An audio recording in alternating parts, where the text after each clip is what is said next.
সিরাজগঞ্জ ৬ আসনের আওয়ামী লীগের সাবেক সংসদ সদস্য চয়ন ইসলামকে গাজীপুরের শ্রীপুর থেকে গ্রেফতার করা হয়েছে।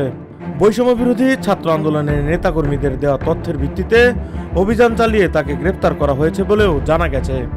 আপনারা এখানে কতদিন অবস্থান করছেন? 2 মাস যাবত। এই বাড়ি কি আপনার কোনো আত্মীয় স্বজন?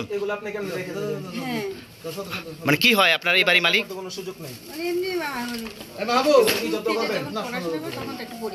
হ্যাঁ, আপনারা কোন মাসে আসছেন এখানে? 2 মাস যাবত এখানে। আপনার নামটা? সরি, বুঝি না একটু।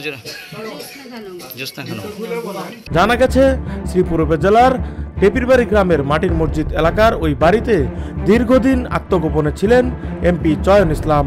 রবিবার রাতে ছাত্র আন্দোলনের নেতাদের মাধ্যমে খবর পেয়ে রাত 11:30টার পর ওই বহুতল ভবন ঘেরাও করে পুলিশ। ওই ভবনের প্রতিটি কক্ষ তন্ন তন্ন করে তল্লাশি করে তাকে গ্রেফতার করা হয়।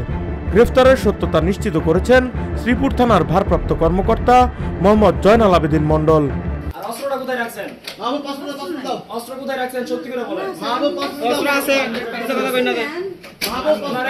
ডেস্ক রিপোর্ট, ভোরের পাতা।